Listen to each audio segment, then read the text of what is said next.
तारीख याद रखिए, 15 अक्टूबर 1956। यह कोई साधारण जहाज नहीं था, यह था पैन एम का एक डबल डेकर यानी 2 मंजिला लग्जरी प्लेन, अत्यंत आलीशान और कीमती।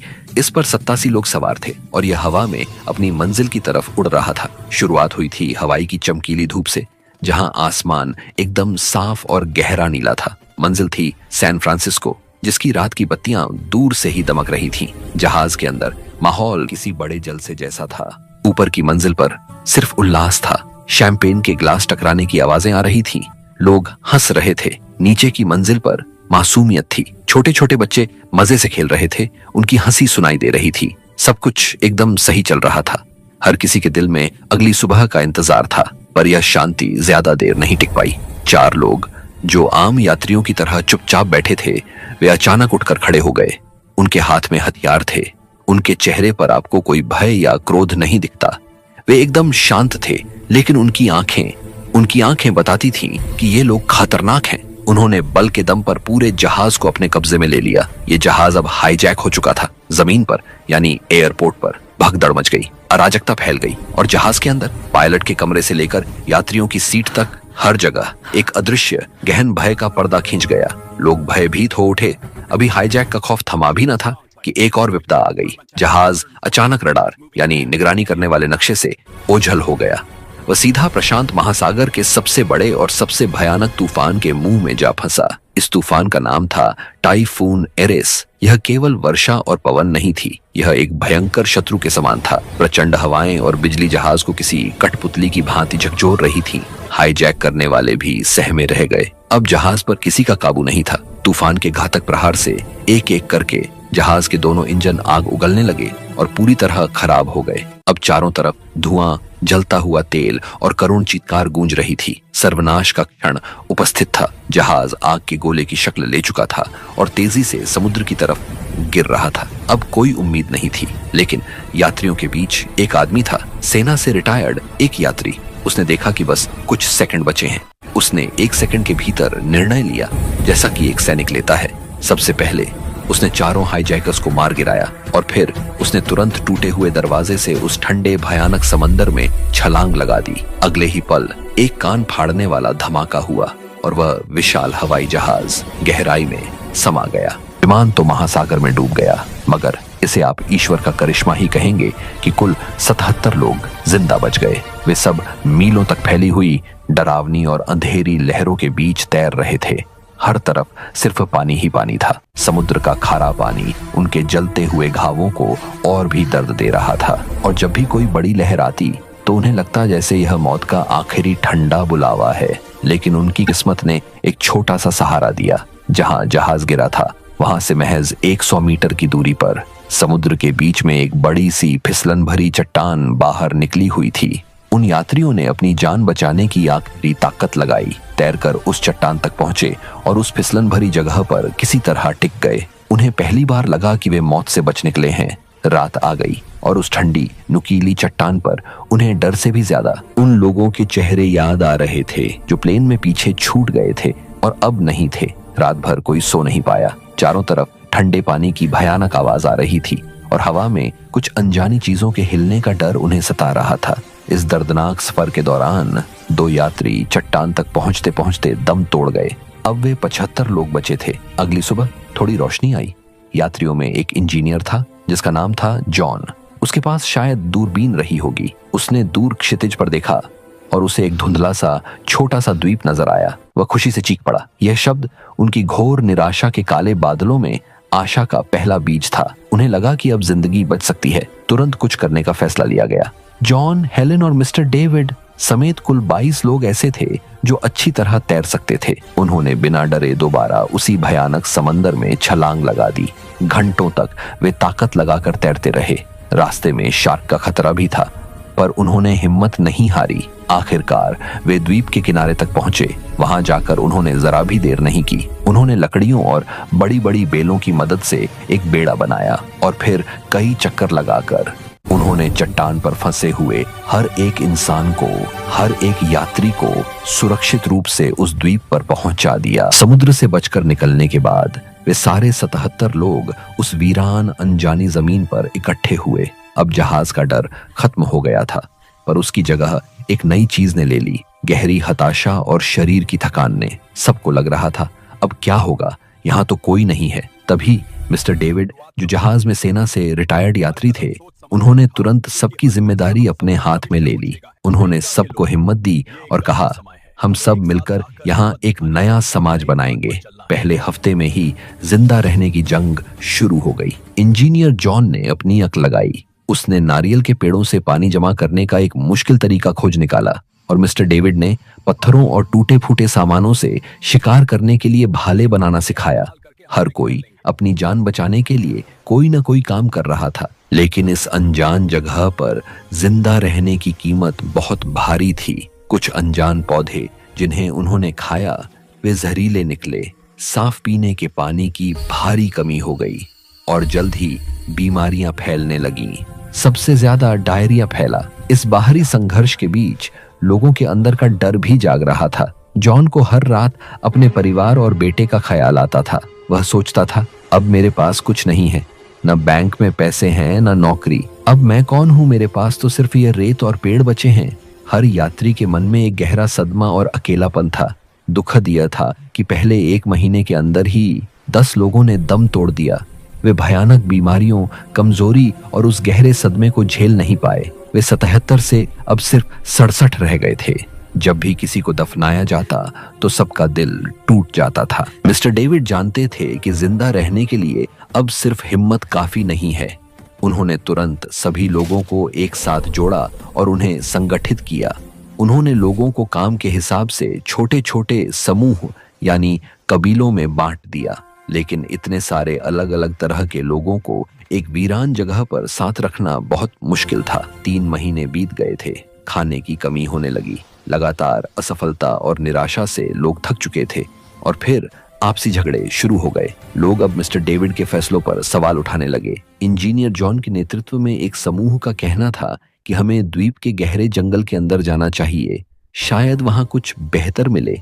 लेकिन मिस्टर डेविड मानते थे कि हमें किनारे पर ही रुकना चाहिए ताकि अगर कोई बचाने आए तो हम उन्हें सिग्नल दे सकें। एक रात को एक बहुत ही चौंकाने वाला मोड़ आया। किसी ने जो भोजन सबने मिलकर बहुत मेहनत से जमा किया था उसे चोरी कर लिया। यह सिर्फ खाने की चोरी नहीं थी, इतने मुश्किल समय में यह एक दूसरे के विश्वास की चोरी थी। अगर विश्वास टूटता तो उनका नया समाज भी टूट जाता। मिस्टर डेविड के सामने अब सबसे मुश्किल फैसला था। उन्हें चोर को सबके सामने सजा देनी पड़ी। वह जानते थे कि ऐसा करना जरूरी है ताकि बाकी लोग नियम का पालन करें। चोर को सजा देने का यह फैसला बहुत ही कठोर था और इस कठोर फैसले ने पूरे समुदाय को 2 हिस्सों में बांट दिया। एक समूह अब मिस्टर डेविड के खिलाफ हो गया। उनकी मांग थी कि नियम तोड़ने वाले को यहीं छोड़ दिया जाए, यानी द्वीप से बाहर निकाल दिया जाए। मिस्टर डेविड अब गहरी दुविधा में थे।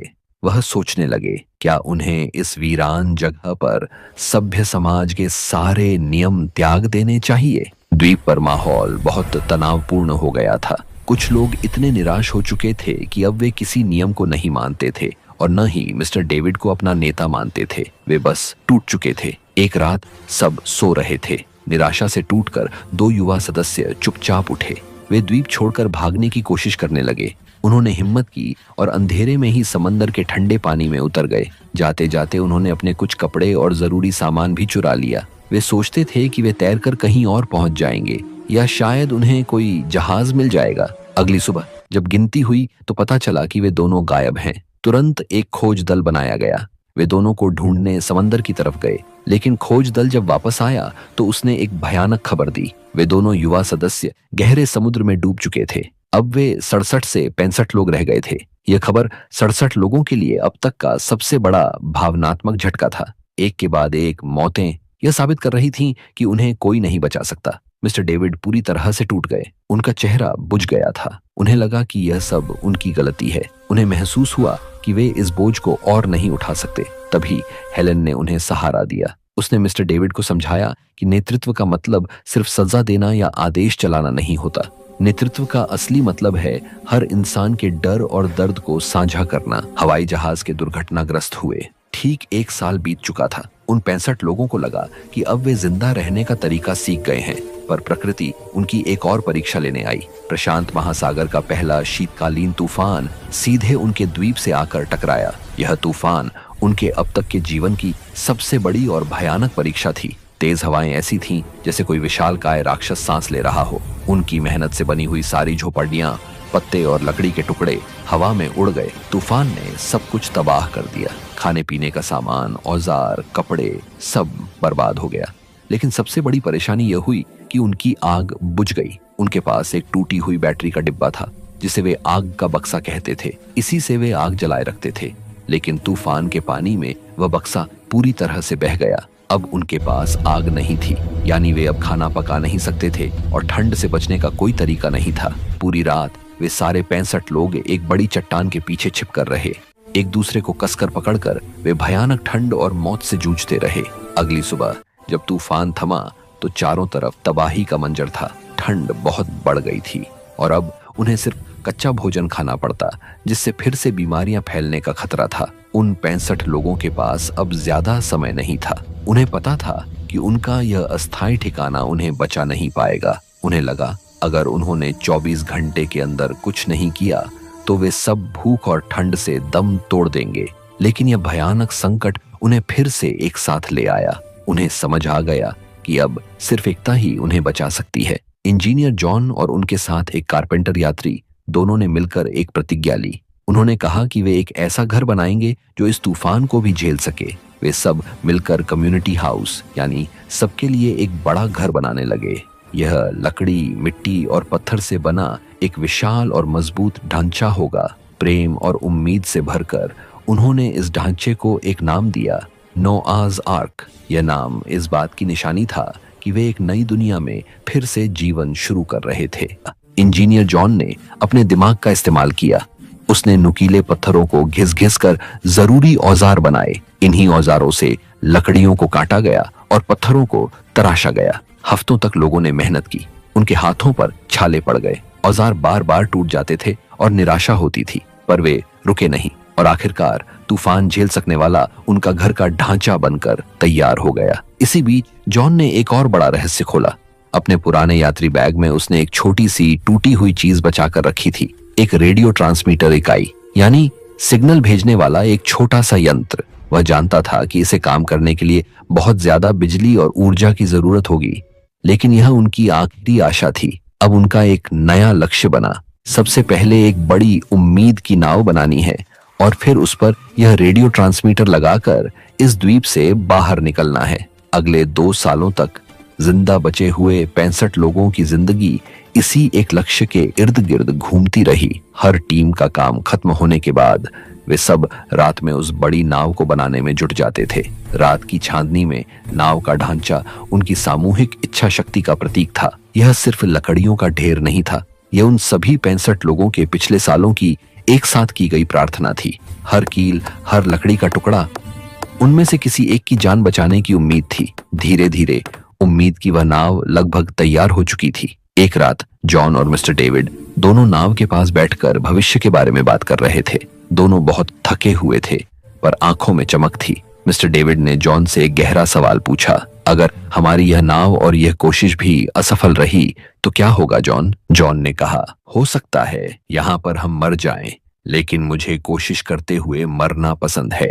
ठीक 2 साल हो चुके थे जब वह भयानक दुर्घटना हुई थी। उम्मीद की नाव लगभग पूरी तरह तैयार थी और तभी द्वीप पर एक चमत्कार होने वाला था। सारा नाम की एक यात्री को प्रसव पीड़ा शुरू हुई। बाहर तेज बारिश हो रही थी। चारों ओर का माहौल तनाव से भरा था।